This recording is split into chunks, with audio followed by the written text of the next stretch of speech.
Tonight on The Best Times, we profile Forever Young, a nonprofit organization that takes World War II veterans back to their battlefields. We'll dispel some of the most common myths about aging, and we'll take a wise trek through Shelby Farms Park.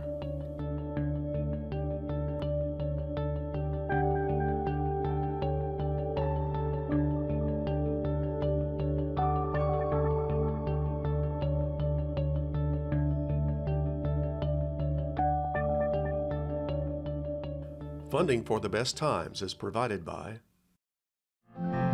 the Plow Foundation, striving to do the greatest good by helping the greatest number of people since 1964. Additional funding is provided by the members of WKNO. Thank you.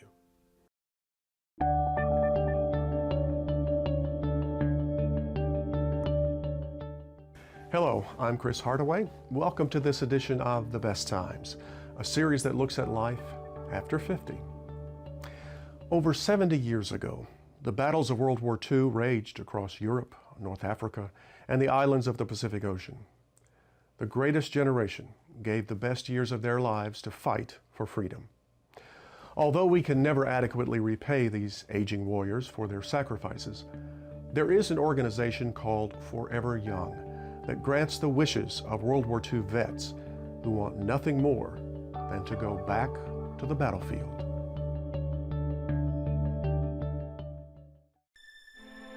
"71 years ago, this was Earl Williams' view of Utah Beach.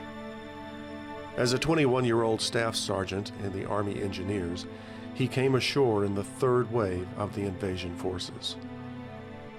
And I'm glad I didn't land first, because there was a lot of people got hurt that morning. It was just a different world.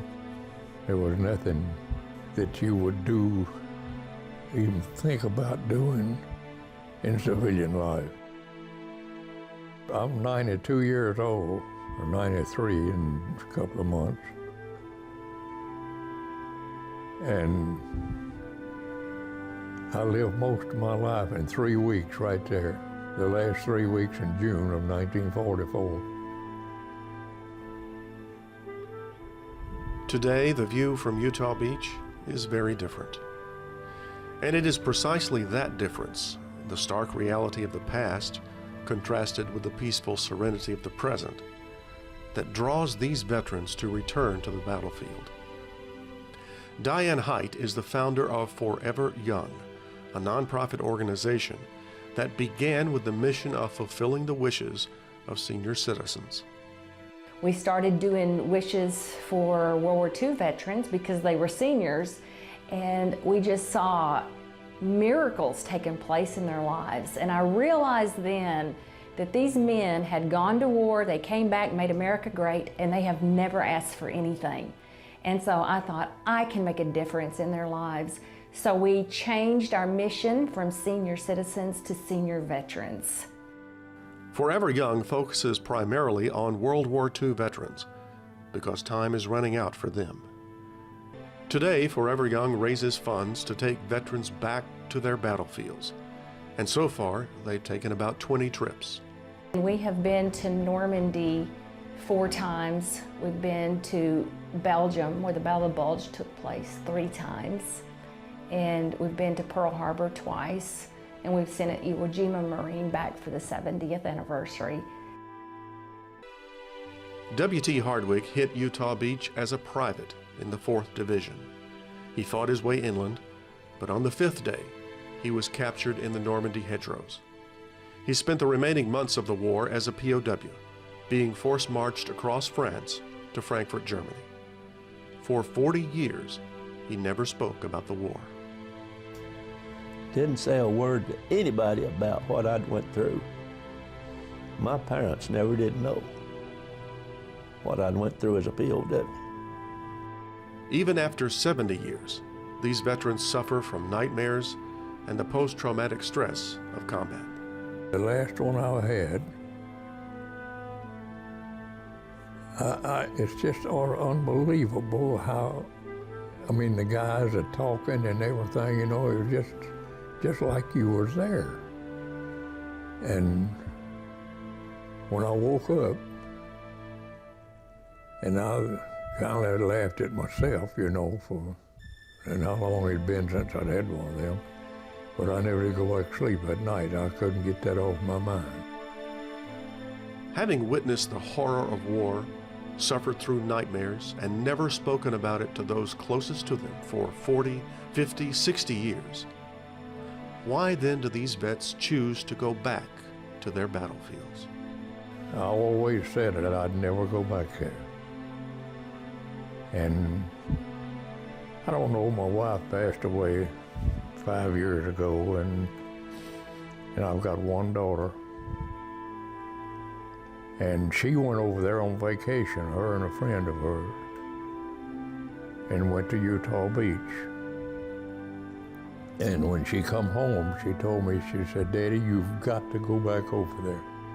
When I walked out on Utah Beach, I literally broke down. Real emotion. And I still get teary-eyed talking about it. You were just remembering all the things that... Yeah. Yeah, when you walk out there, 68 years ago, you could just see it all happening again. I was afraid of how I would act, you know, emotionally, because I can get to thinking about it and talking about it and almost tune up, even now, and that's as long as it's been.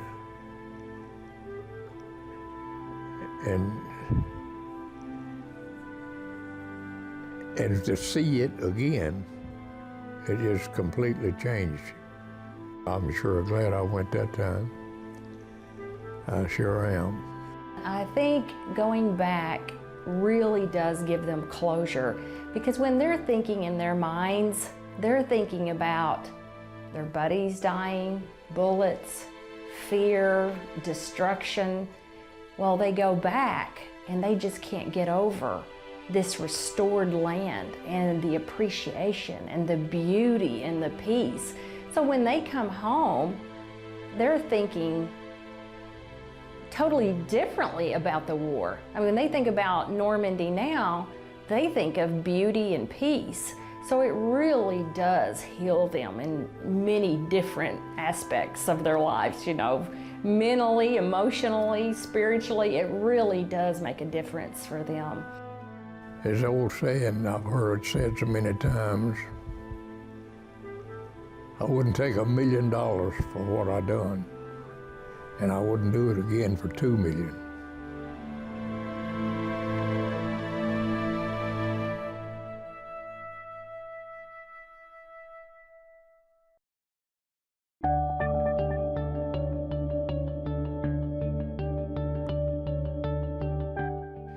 Comedian Billy Crystal once joked, "By the time a man is wise enough to watch his step, he's too old to go anywhere." Now, as with any joke, there is a kernel of truth to it, but that joke also plays off our stereotypical image of old people. As George Burns said, you can't help getting older, but you don't have to get old. So let's dispel some of the myths of aging. To help me do that, I invited a few guests to join me in the studio. Ruth Ann Shelton is Executive Director of Alzheimer's Day Services. Ken Cope is Vice President of Home Instead Senior Care. Lynn Doyle is Marketing Director at Delta Medical Center. And Bob Bernstein is President of Geriatric Consultants. All right, let's get started with our first myth. Here you go. Depression is more prevalent in old age. Getting old is depressing, so expect to get depressed. What about that? Is that true? No. No? All right. As we age, we get depressed if something happens to us and we can't do what we want to do. Say if you go to the doctor and he says you got an illness, well, doctors should treat, but that's a situational depression. I read a study. It said the Pew Research Center, they said they did a study of men, so women are excluded from this for some reason. And they found that the happiest men are ages 60 to 69, and the least happy were ages 20 to 29. You know, there's also a study that says you are the type of person when you're age 30 that you're going to be when you're age 70 or 80. That's right. So if you're a grumpy, ornery person, because that's one of the myths. You know, when you get old, you get grumpy. Grumpy old man. Right? Yeah, yes. So yes. if you're grumpy when you're 30, you might want to consider changing real quick because you're probably going to be grumpy when you're 75 or 80. Likewise, if you're happy and you're upbeat and jovial when you're in your 20s and 30s, that's likely the kind of senior you're going to be as well. I mean, look at Bob, always making jokes. And I'm sure he was that way when he was young as well. I was in trouble all the time. Well, that explains a lot Yeah. right now. It's the personality. Do you look at the situation as the cup is half full or half empty? You know, and that stays with you all the way through. Now, as you get older, you have more issues that could cause more depression because it's not just breaking your hip, but it's also the high blood pressure and the diabetes and the osteoarthritis and the bunions. And Like your grandmother said, health is everything. If you got your health, you've got everything. Yeah, you can have all the material things in the world. If you don't have your health, you don't have anything. If we're in our 30s, we have a difficult time dealing with change. A lot of folks do. You can bet your bottom dollar when you get to be in your 80s and things are really changing, not only the way you manipulate life and your health and those kinds of things, but also people around you maybe are not living quite as long as you did, and there are those things. So if you are a good conductor of change, if you can orchestrate that emotionally and physically in your life, you're going to do okay. All right, myth number 2. Let's go to myth number 2. Cognitive decline and dementia are inevitable. do you know when the brain works the best? No. At age 21, it starts going downhill. So yes, you have cognitive decline, but you have it, actually one thing that I read said from the day you're born, you're declining, you know. Yeah, I read an interesting analogy that someone said that an older person's brain is kind of like an old computer. You know, it's got a slightly older processor, but it's still got all the information. It may take a little longer to kinda access slower. that information, It's a great way to look but at it's it. it's there. Maybe there's a kernel of truth here, but there's nothing inevitable about it, right? No, there's, There are people who you might talk with that are 95, 100 years old who are as sharp as anybody at this table. You know, they're able to process pretty much everything you're throwing at them. But I would say that for the most part, those people are people who work at processing things. They make sure they've got some sensory stuff going on. They're with people, they're doing puzzles, they're playing cards, they're doing all those things to keep those processes Being alert. active really increases our brain cells that are dying, but the brain has a decline. But if you keep active and yourself involved, really it has a lot of help. Humor is an important thing for seniors. exercise your Correct. brain as well as your body and laugh a lot. Laugh a lot, Okay, there's the keys. All right, we'll remember those. Myth number, people. yes. Myth number 3, and this is a real stereotype. Old people are lonely and unhappy. No. I think No. thank you, Bob. Thanks, Bob. I Thanks think- for that input. I think you should, you know, that's why we love for people to go visit in perhaps the homes that Bob would be in or Ken's folks would be in, or go to the center, go to Alzheimer's Day Service. I mean, these people have Alzheimer's, and listen, they're baking cookies, reading stuff out of the paper, gardening. I mean, yeah. They're speeding No, in their wheelchairs. And, Sometimes. you know, how many times have I given people tickets at Alzheimer's Day services that are speeding in their wheelchairs, and all of a sudden a big smile comes out on their face, and we start a conversation, and it's the most fun both sides can have. Where do you think this particular myth comes from? Because it's definitely a stereotype. Where do you think it comes from? I think part of it is because as you get older, you lose your friends. You're lonely because your peers are dying off.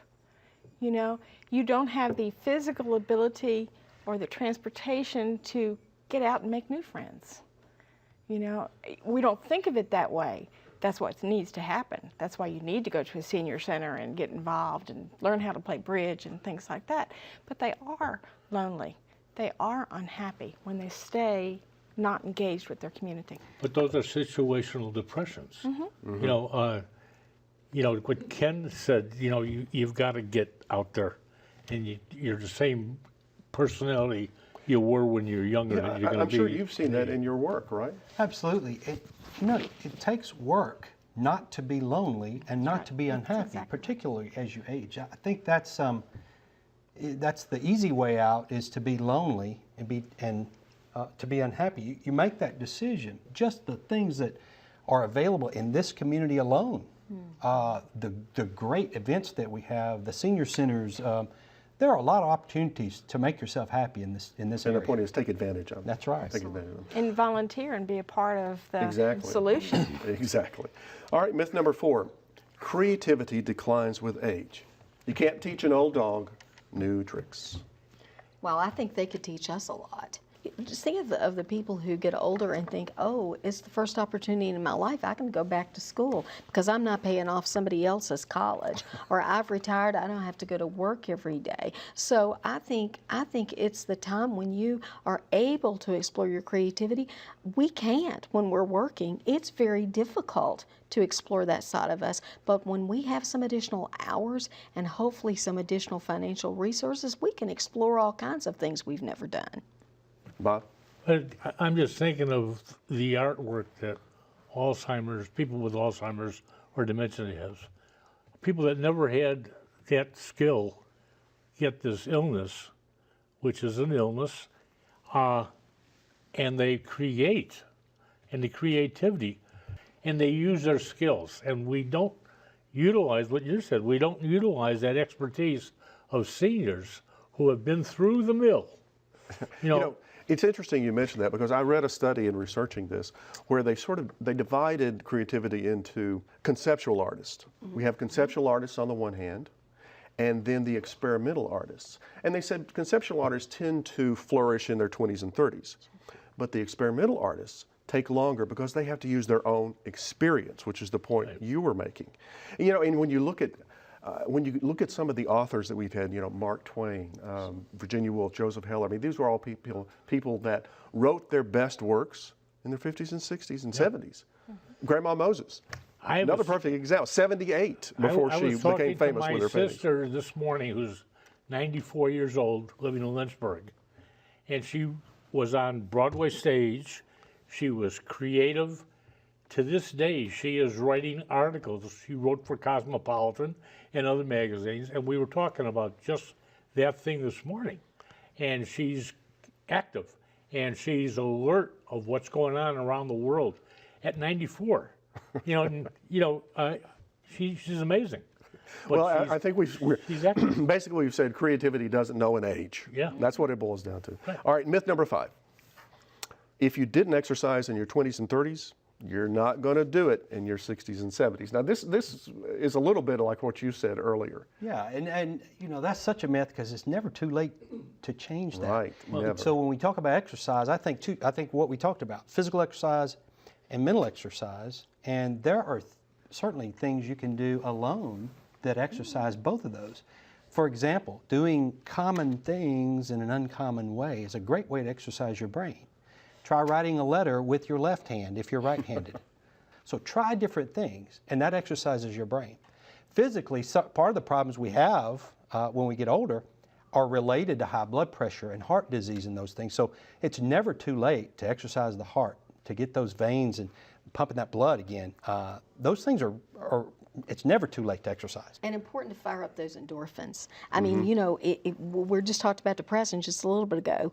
That's a part of not being depressed, is the pleasure centers of your brain need to be tickled, and the best way to do that is through exercise. Well, I would bet that the baby boom generation is going to blast this myth Oh, yeah. out of the water, yeah. because we've been so active all our lives. So you would think that would continue on. Right, and it sounds like history goes with what the history back there when I grew up in the ancient times really has changed in today's world. You never found water aerobics or chair exercises or any of these programs until recently for seniors. And one And of the they're taking things, though, advantage. with seniors is you'll hear them say, well, I might fall and break a hip. And that's always a concern. But what they need to understand is that if they exercise at the level they're capable They won't of, fall their and break. balance will get better, their strength will get better, and they won't fall and break their hip. Yeah. Well, I've had fun dispelling these myths. I want to thank all of you for being on The Best Times. Thank you. Great It's to a be pleasure here. being with you. you.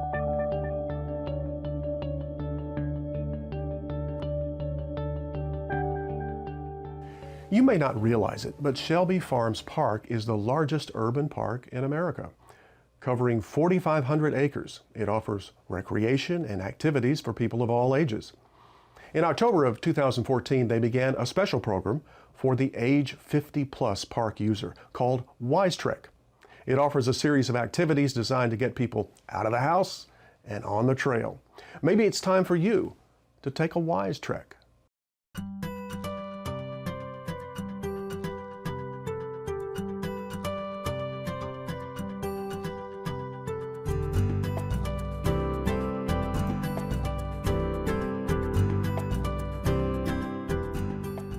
If you could fly over Shelby Farms Park, you'd see the full scope of this massive urban playground. But the best way to experience the park is to come down to earth. This is the Trekker's Hike, a 2 to 3 hour guided walk through the forests and meadows of Shelby Farms along the Tour de Wolf Trail. Marilyn Whedon is the volunteer docent for this and several other Wise Trek activities. You know, I'm retired myself, and I know there are a lot of other retired people who maybe haven't been out on the trails at the park, like the hike we had today. They want companionship or somebody who knows the trails. So it's a way to get out in the park with other people, to enjoy it, to teach them about what's available here. In addition to the Trekker's Hike, there's the weekly Tai Chi class, the Green Line Garden Workshop Series, as well as the Trekkers in Motion classes. And if you'd like a less strenuous activity, there's the board game meetup and the book club. Natalie Wilson, program manager for Wise Trek, says extensive demographic research led them to choose these activities. And we realized that based off of U.S. Census data, that about 30% of our population is a Wise Trek age. And of that 30%, we realized that looking at the aging demographic and the aging statistics that have been done and research, that socialization was just a key part of what is missing and what is important to prolong life. Socialization is an important aspect of the Wise Trek program. It's all part of the bigger picture of livable communities, creating safe, accessible, and vibrant places for older adults. The whole model of livable communities is that it fits the needs. You find the place that, you know, that this age has a realm and has an opportunity to be just as they are, and they have a special, you know, the special focus on them. The park itself is undergoing a huge expansion called Heart of the Park, a $70 million renovation that will see major changes designed to make the park even more accessible. Patriot Lake will almost double in size with 2 designated paths circling it, one for biking and one for walking. There will be a new and larger visitor center and a farm-to-table restaurant. A new educational wetland walk will circle Patriot Lake and give visitors a view of some of the 3,000+ trees that have been planted in this ecological restoration. Heart of the Park has been designed from the outset to be age-friendly. It's going to be all about every age. It's all about being accessible to everyone. And so from the facilities that we're building, from the rentals, the boating, the things that we'll offer on the lake, the recreation, but also the trails around the lake, it's all about meeting the needs of everyone. The Wise Trek program has only been in operation since October of last year, but its success in that short period of time has meant that park management is already thinking about adding activities to the program. So we're looking at how can we expand and offer more topics, more interests, and more programs that will fit what their needs are. The first phase of the Heart of the Park expansion is already complete, and work will continue at the park until the projected completion date of midsummer 2016. Until then, Shelby Farms Park will continue its role as the largest urban playground in the country. And the Wise Trek program will continue to entice the 50+ crowd to come out and play.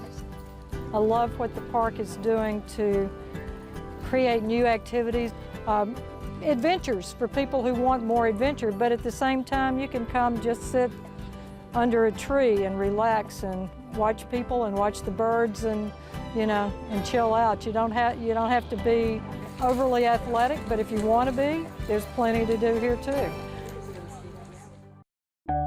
Want more information about life after 50? Go to our website, wkno.org/besttimes, and send us your feedback and story ideas to besttimes@wkno.org. That's all for this edition of The Best Times. Please join us next week for more stories about life after 50. Until then, I'm Chris Hardaway. Good night. Funding for The Best Times is provided by the Plow Foundation, striving to do the greatest good by helping the greatest number of people since 1964. Additional funding is provided by the members of WKNO. Thank you.